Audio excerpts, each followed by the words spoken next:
I'm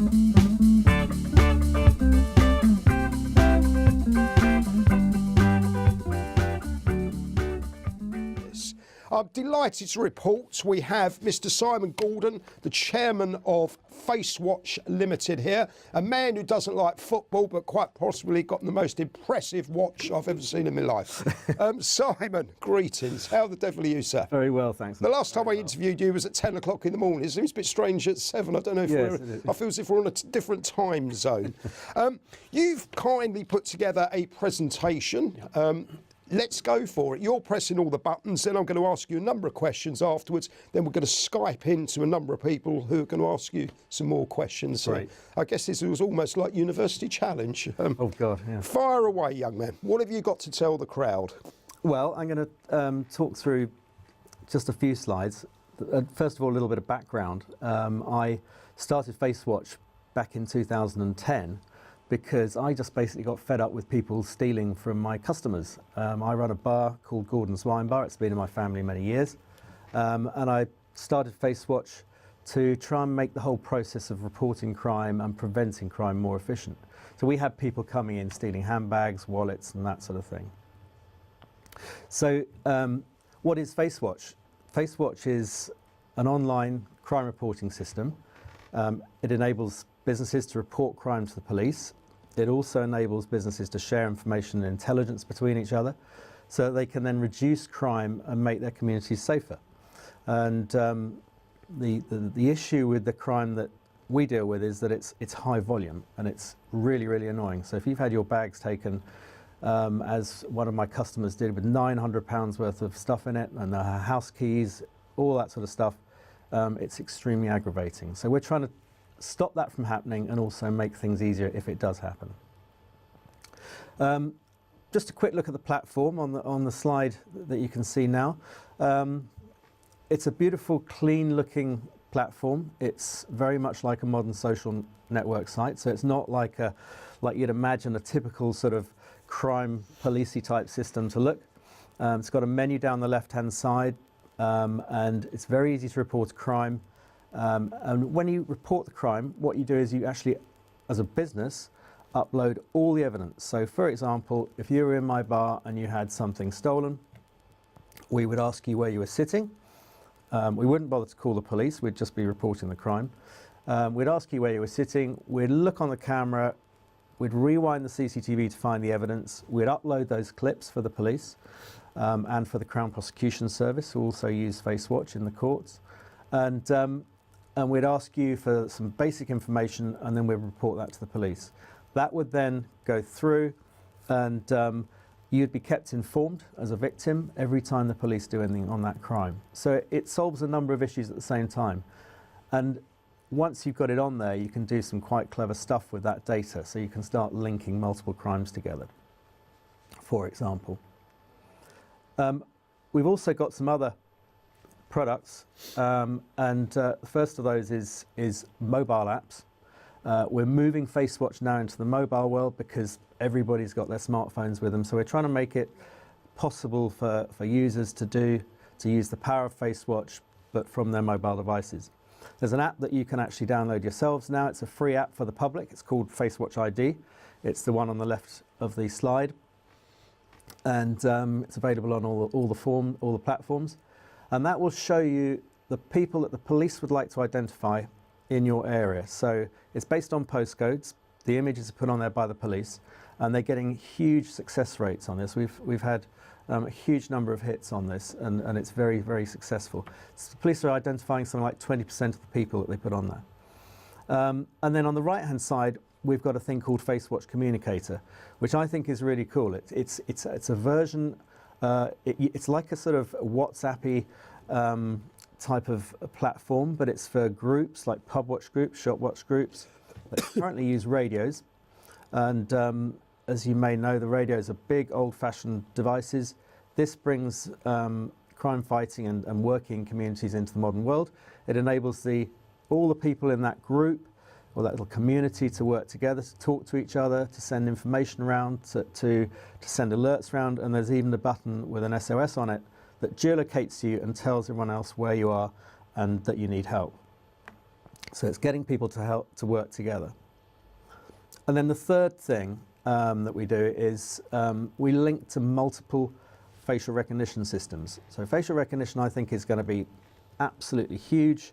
It's really only just about to start exploding, and the reason is that technology, the speed of processing has got fast enough. And what we're acting as is a central hub that links multiple systems together. So for example, if someone's gone into a shop and stolen some items, their face can be put onto Facewatch, shared with the other shops. But if those shops then have facial recognition, if that person walks in again, then the people in the shop will get warned and told that that person's walked in, so they can go up and say, "Can I help you?" And try and stop the crime from happening in the first place, which is what we're all about. We're not trying to put loads of people in prison, although we have got loads of people in prison.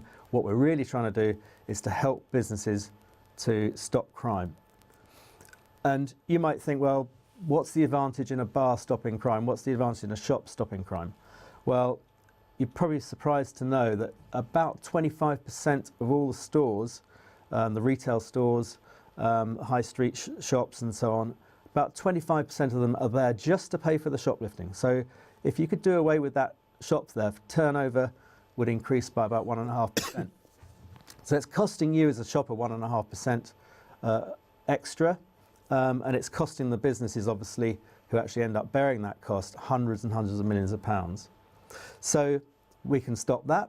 We can also help the police to deal more effectively with low-level crime, which is, for them, a really hard thing. You've probably read about the cutbacks, and this helps them to get the evidence quickly and to deal with it. And also it helps businesses and the police and everybody stop working in silos, because we don't share information between us, and that's a real problem.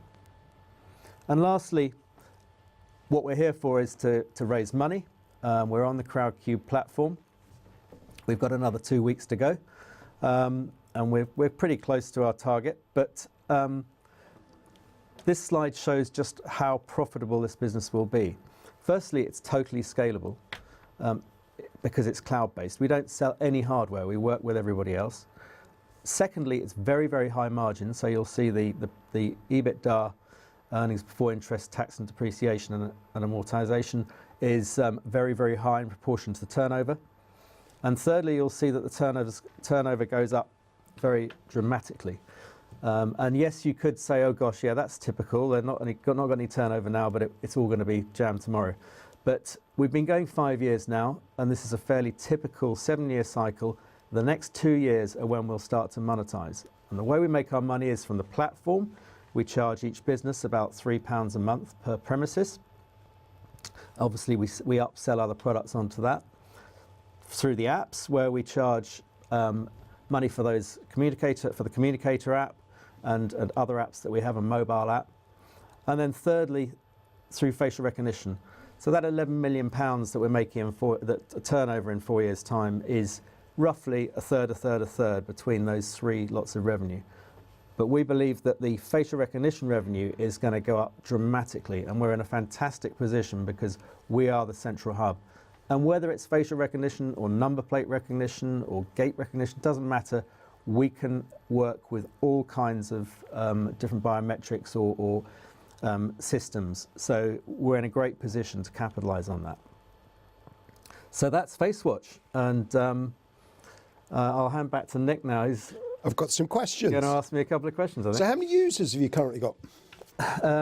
We've got approximately 10,000 users and similar number of individual premises. And our Facewatch ID app, which is in about 11 police forces, has had 145,000 downloads so far. Right. So it's and it was the 4th most downloaded app on the iPhone when we launched it in 2012. So the public are really keen to get involved. Right. So talking to the public, what is the distribution model then? The distribution model is we don't sell directly to members of the public. We sell primarily through monitoring stations and CCTV installers and people like that. So businesses will be provided with the hardware and so on by the installers and by the monitoring stations, and then the monitoring stations will use Facewatch to get those crime reports to the police and to put data on there on behalf of businesses. Right. So in terms of the police, how do you get them on board? Is that easy? Well, we give the system free to the police, and we give them all the information we give all the information to them because the businesses are doing most of the work in terms of getting the evidence to them. So they see it as an absolute no-brainer. Just as an example, they're saving about 4 hours per crime on a Facewatch crime, and they can reduce the amount of time it takes before they start investigating from 3 weeks down to 20 minutes. So these are proven figures that just show it's dramatically going to change. Well, I saw somebody shoplifting today, and the police came and arrested this guy, and then suddenly the van turned up, and we were still there 20 minutes later. The van came back, and it looked, it looked labour intensive. Yeah, you're absolutely right, and that's one of the things that I really think is wrong. That there's a huge amount of effort put into catching one shoplifter for one offence. What we do is we say don't call the police unless they're dangerous, unless they really are prolific offenders. Just take a picture of them, tell them they're banned, and then give them an opportunity not to come back. Right. And that saves probably a whole afternoon of police time, plus a whole load of security guard time. And it's much better just to stop the crime from happening in the first place. Hopefully then they'll give up, and eventually, if everybody's using it, they'll go and get a job. Right. So how much are you raising, and more importantly, what are you going to do with it if you get it? Or when you get it, I should say. Yes, well, we're almost there now. We're raising, through Crowdcube, we're raising £500,000. And with another pledge that's in the pipeline, we'll be up to about £417,000 as of tomorrow.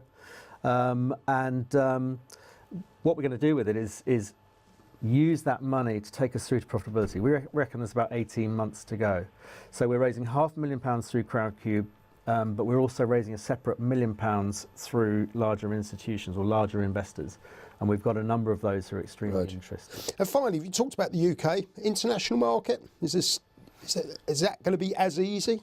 Well, I think the UK market's been the difficult one. This is the proof of concept, and it's getting people to accept that. And the international market, we've tested the US, we've tested India, Australia. We've got a pilot starting in Canada soon. Right. We know they've got exactly the same problems, but we've learnt a lot of lessons. We've got it proven, and the UK's got a great brand. So I think this has got global growth written all over it.